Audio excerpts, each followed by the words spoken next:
Gram का विकास जिसका पक्का वादा है, हर किसी का साथ देने का जिसका इरादा है। ग्राम का विकास जिसका पक्का वादा है, हर किसी का साथ देने का जिसका इरादा है। यूं तो हम कहने में नहीं काम करने में अपील करते हैं। यूं तो हम कहने में नहीं काम करने में अपील करते हैं। पंचायत देखेगा किसमें दम ज्यादा है।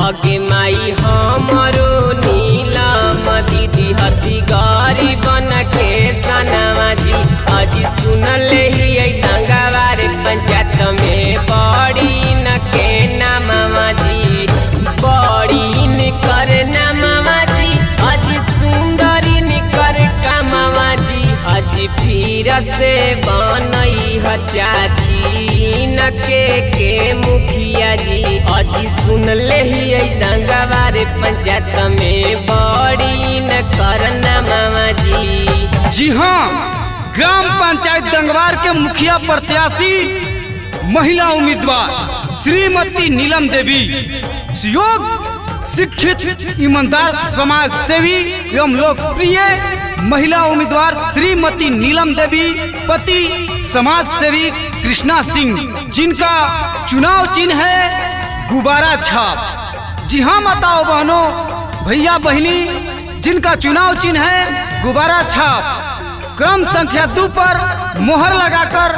भारी से भारी मतों में विजयी बनाएं और अपने पंचायत का विकास करवाएं। जय हो, विजय हो।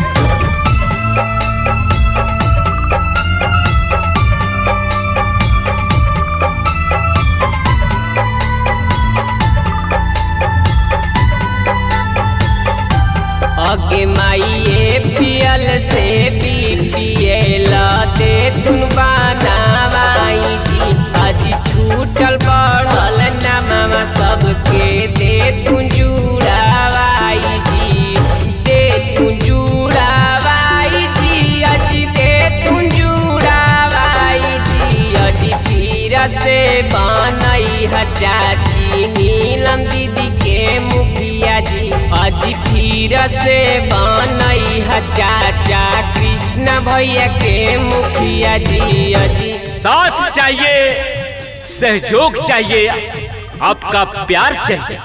साथ चाहिए, सहयोग चाहिए आपका।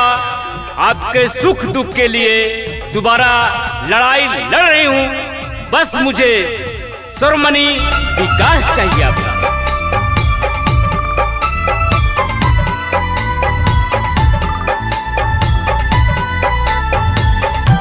आगे माई मजदूर किसान भैया दी सब ध्यानमा जी अजी इंदराया आवास दे तुम वृद्धा पीना सनमा जी वृद्धा पेना सनमा जी अजी पाका के माँ कनमा जी अजी सुन ले ही दंगावारे पंचायत में बड़ी न करना मामा जी फिर से बनई ह चाची न के मुखिया जी।